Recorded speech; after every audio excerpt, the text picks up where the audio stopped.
Okay, we are here to talk about the reunion, part one, because it's in two parts.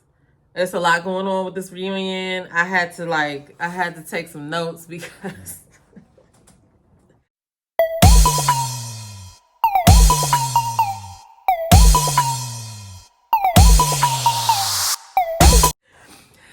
okay, so I want to just start. Okay, so we about to just go ahead. Let's just go ahead and get right into it.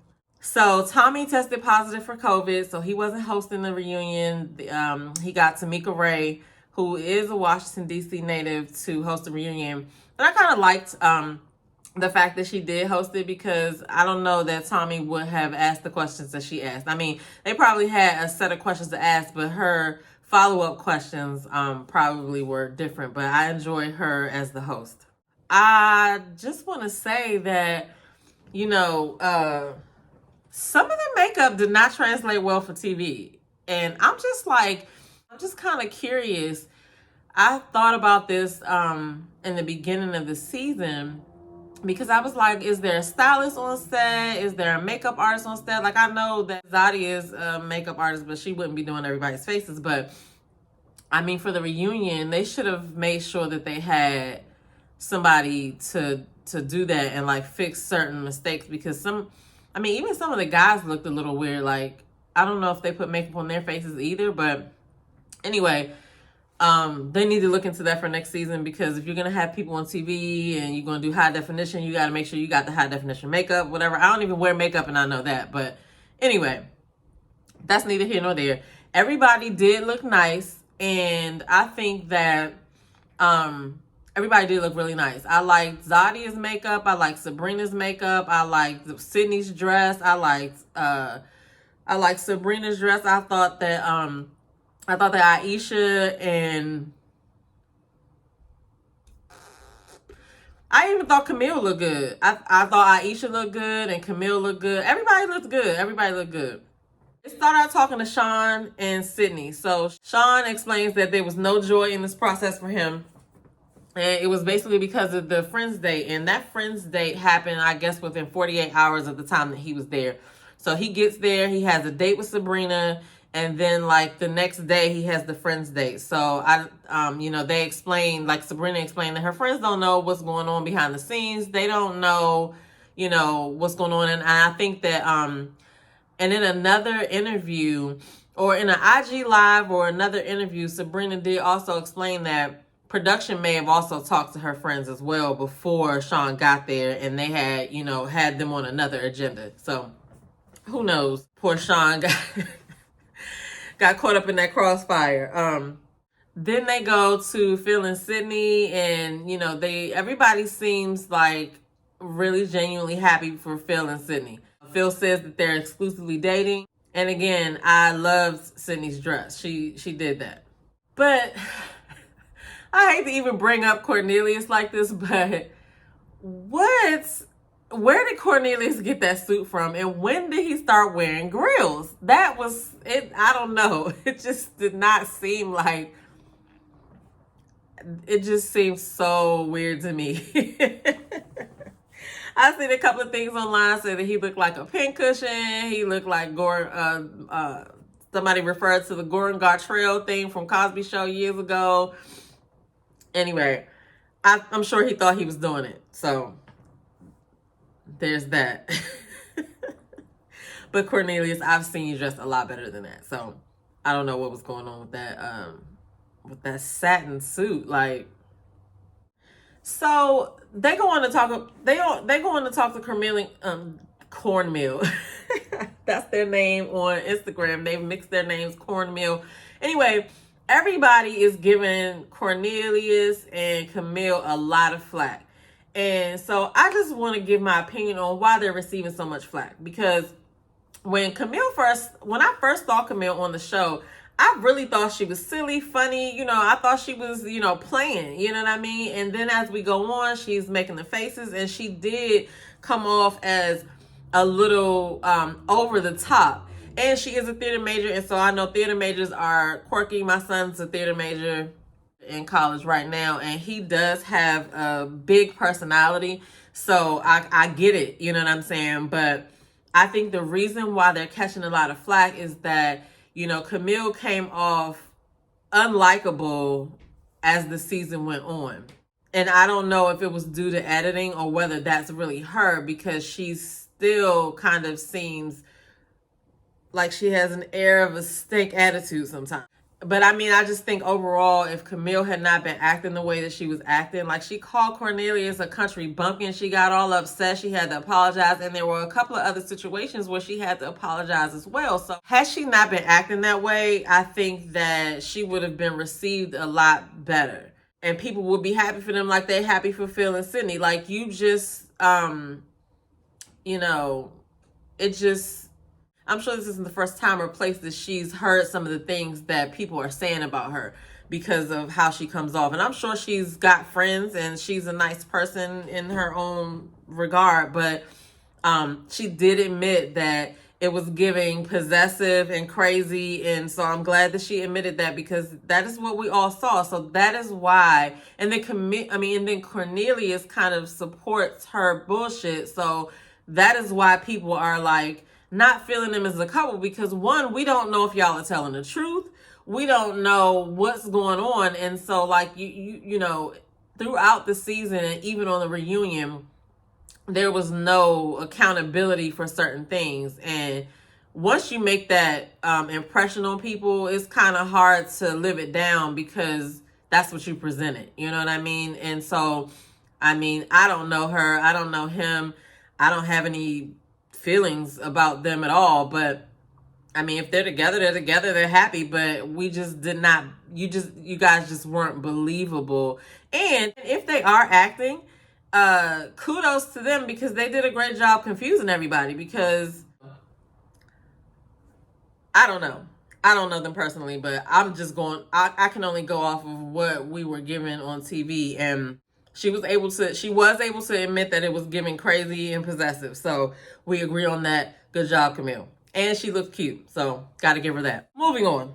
I'm going to jump around a little bit, because since I'm already talking about Cornelius and Cornmil, we're just going to go ahead and talk about the whole I'll fuck y'all up gate. Now, this is one of the other reasons why people will continue to not be happy for them and not take them seriously and kind of not like them or whatever, because they sat there and tried to act like, I don't know what you're talking about. What? I didn't say that. She didn't say that. And like, they were really serious. And then as they played it back and everybody heard it and saw it, your mouth moved with the words, I'll fuck y'all up. Your finger was near your mouth, but you took it out enough to say those words. Now, they're still out here present day saying that she didn't say it. Cornelius was in an interview and he spent some time trying to convince everybody that she didn't say it either. I mean, even if she would have just said, you know what, I didn't remember saying that, and now that I'm watching it back, you know, she could have kind of owned it, and we all could have moved on. They all probably could have moved on, because once a person acknowledges that they did something wrong to somebody, it's easier to move past it. But you're sitting here denying it, and it's just making y'all look a lot crazier. Like, that's crazy. She just wasn't trying to own any parts of it. And so and the crazy thing is, people would accept them if they both just owned up to the shit that happened. Like, the shit that we saw happen. Okay?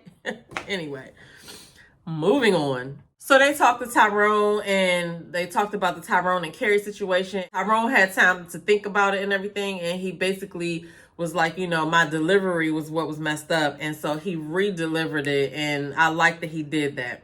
Now, I wasn't feeling Tyrone during the season, but after I've seen a few IG lives with him and a couple of like conversations on other people's panels and things like that, Tyrone has grown on me.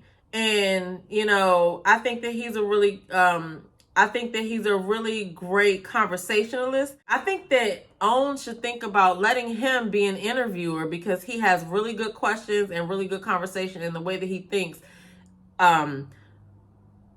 fosters more conversation and intelligent conversation as that. So kudos to Tyrone. I mean, they took like so many breaks in this in this filming, and I think we might have gotten like 40 minutes of a show, maybe 37, 38 and a half minutes. Like, geez. And I know this was an all-day affair for them, but like they really only got about 40 good minutes of film for that first episode, for that first part of the reunion. So now they're talking to Cornelius, and he's like, I was feeling her from the beginning or whatever, but I wonder if he's having the same issue that Cornmil was having and not remembering what he said, because when he did get sent home, first of all, he looked shocked, and when he did get sent home, he said one of his regrets was not getting to know more of the women. So now they're here saying this at the reunion, and Sabrina even brought it up, and he's acting like, I got regrets? Like, dude, like, you would keep a lot more respect and dignity if you just own up to certain stuff. If you do something wrong, you say something wrong, you forget something, you forgot you said something, like, just own it and move on. It's really that simple. Like, nobody would have anything to say if you just owned the shit. What am I going to say after you owned it? Oh, okay, yeah, he acknowledged that he made a mistake, or he said this, or he forgot this. And same thing with Cornmil. Like, I don't understand how they've gotten this far in life and not understanding accountability for simple things like this. Like, this shit wasn't even as big of a deal as it's been made out to be. Just acknowledge the shit and move on.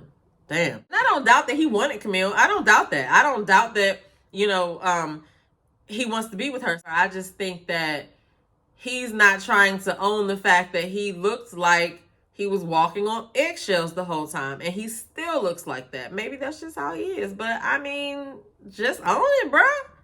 Just own it. So Courtney does speak up as well and say that she thought that Cornmil was aggressive, and she was almost like a bully. And Aisha speaks up about the threat, and she says that she's speaking for, she's not the only one that felt like that.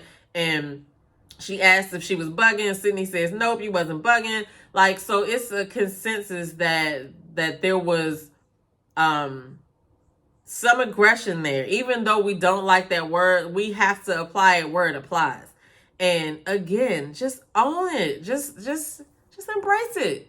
It's so much easier to embrace it and move on. So then they bring up the Brown Girl Squad, and Zadi is like, hold up. What we're not going to do is, act like we tried to separate ourselves. And again, accountability and ownership is like the fucking best.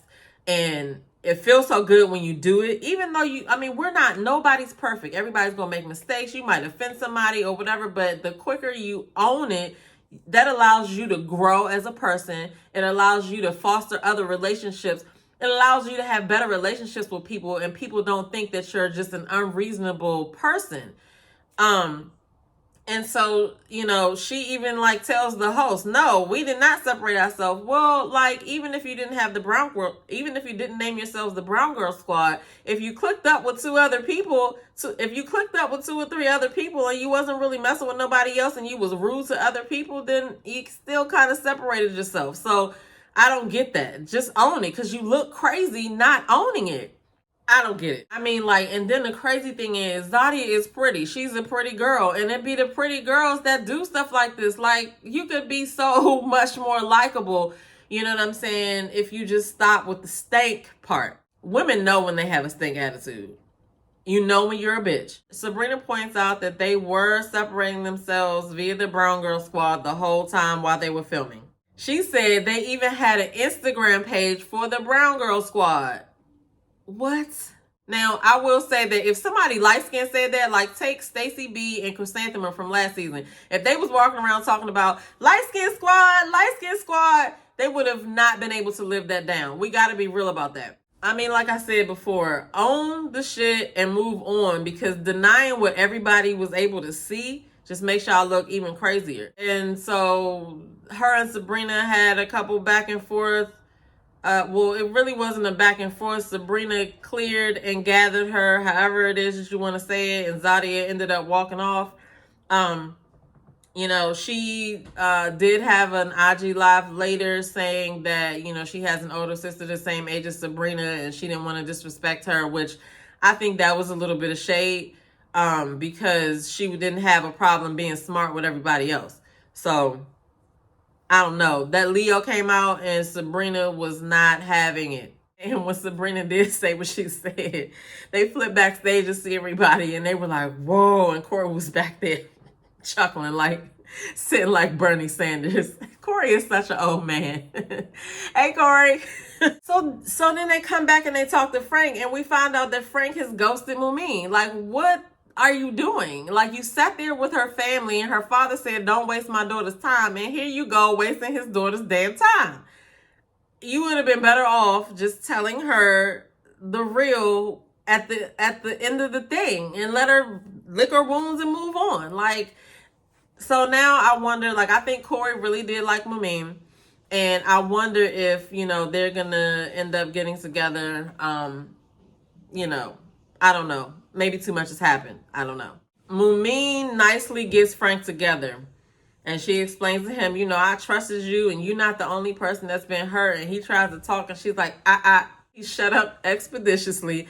And she continued to tell him what he needed to hear. She did it in a assertive way, but not a nasty way. She was real with him, and Frank just messed that money up. So present day, Frank has done an interview, and he did say that he kind of detached himself from the group post show because it took a toll on him, and that he needed to go get therapy and get his stuff together and stuff like that. So, you know, hopefully he is doing better. He realizes he didn't do it right. So, you know what I'm saying? But Frankie just should have been real with her, homie. Because Mumin seems like a nice girl. But he said a lot of nothing because you could have just been real with her from jump. But I will say that Frank had an interview where he spilled a little bit of tea. And this is going to take me back to Zadia. Zadia is trying to do damage control out here with all of the heat that she's catching. And there have been a few people that have a couple of instances where she was still being rude and like a mean girl. So, like, you just gotta stop. You gotta evaluate yourself. If multiple people are saying that this is how they're experiencing you, sometimes you gotta take a look at yourself and say, well, maybe I do come off like that. You know what I'm saying? Like, it's like Carrie mentioned in a post interview. Well, Carrie mentioned present day that there was a situation at somebody's house they went to for a party, and Zadia accidentally kicked her, and it was like a whole big thing, and she acted like Carrie didn't exist. And then she gave her an apology, but it wasn't a wholehearted, it didn't come across as a genuine apology. I mean, like I said, if a lot of people are saying certain things, sometimes you just got to check yourself. You got to do a self-check to see maybe it's some truth to it. Just because a person doesn't like you or you think that they're a hater, it doesn't mean that they're not pointing out something that could be true. So sometimes we still got to take stock of that. It's just like having a business and you have a customer that's unsatisfied. The customer may not like your services anymore, but what they're saying may have had some truth to it, and you can use it to make your business better. So the best part about life is feedback that helps you grow. You need that. So then Naeem starts talking about how eight or nine of the dudes pick Zadia, and this is why all the women are mad at the same girl that all the men like. Bruh, that I don't think makes a difference. I think that you know as well that she could have a stank attitude sometimes. Like what? I don't know what the deal is, because they seem to belong together, because they seem like they good for each other, though. I do think they look cute together, and I do think that they probably belong together, because at the retreat, when Aisha and Camille were getting into that conversation, Zadia jumped into that. And so she wasn't even talking to Zadia, and she jumped into that. And so this time at the reunion, Naeem jumped into a situation where nobody was talking to him. Sorry. And I understand taking up for your woman, but some things are better left unsaid. And it just made it look like you're repeating something that Zadia explained to you. I don't know. It wasn't a good look. Sydney says, well, one of y'all men check him. None of the men did anything.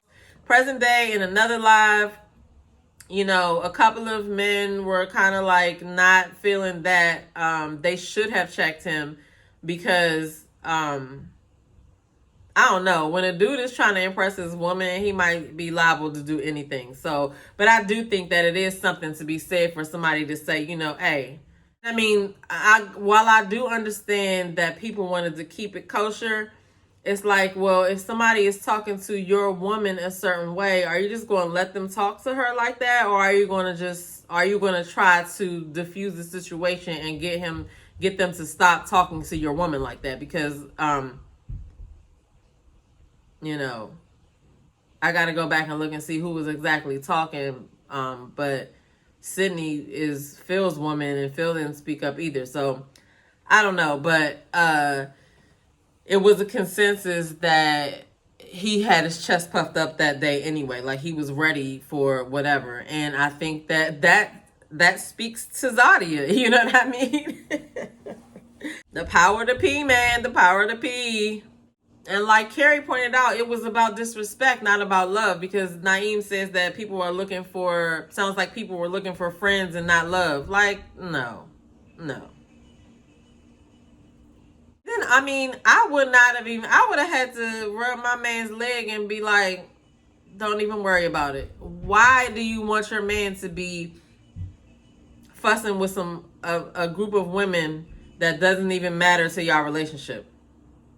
I would have tapped him, I would have rubbed him right on his knee and was like, babe, let's not. So like I was saying, there's a couple of other castmates that have other outside stories about Zadia's behavior. There was a situation where I think her and Sydney were going to get into it. There was a situation with her and Carrie. And there's probably a couple of other situations based on how Sabrina reacted as well. Like I said, if multiple people are saying something, you got to do a self-check, boo. You got to. So Shiloh was not there. And so so everybody's wondering what happened, and some of the cast members don't really know what they can and can't say. But Shiloh was on somebody's live, and I want to say it was Sydney. I want to say it was Courtney. Courtney or Aisha must have did a live. They were all together, and Shiloh bumped in, and she said that she was asked not to show up. So that came from her mouth. I saw it. That was that. So I don't know what's going on with that situation with her, from her and Phil, but I guess we'll hear more about that later. I don't know. Maybe not. Anyway, she basically said that she couldn't talk. She couldn't say anything else but the fact that she was asked not to show up. So who knows? Okay, so then they start showing like the preview for next episode. For the next part of the reunion on Friday, and it looks like Tasia walks off. Everybody's crying. Corey is definitely crying. So there's supposed to be a love triangle of some sort. I think that the second part of the reunion will probably be better than the first part. But we'll see. Overall, I will say this. We don't know all of these people personally. All we can go off is what we saw on TV. And at some point, you got to realize that people are going to say whatever they have to say. You don't have to keep explaining yourself about what happened, whatever. Like, we know that we weren't there. You know that y'all were there. So at some point, you just got to be okay with you knowing what happened and ignoring the rest. Some people are really disrespectful and over the top in their reviews, but here on this channel I try to just keep it real. I'm not personally attacking anyone. I'm just giving you my experience from what I watched and what you guys gave. But overall, I give you guys major props for going on TV and doing that in front of the world, because I would not have done it. I didn't. So anyway, I mean, what did y'all think about the reunion? Who did you think had best dress? What do you think about Camille and Zadia? What do you think about Camille and Cornelius? Do y'all think the DMV season is gonna be more dramatic than the DC season? Because y'all know that the first season was called Ready to Love DC, and this next season coming up is Ready to Love DMV. They probably like got a lot of emails and texts and comments about why is it called DC when nobody's really from DC? Well, not a lot of people were from DC. But anyway, that's neither here nor there. I enjoyed the season, and I wish the cast the best. Anyway, with all that being said, like, share, subscribe, get in the comments below. Disagree, agree, tell me what you think. I'll see you guys in the next video. Peace.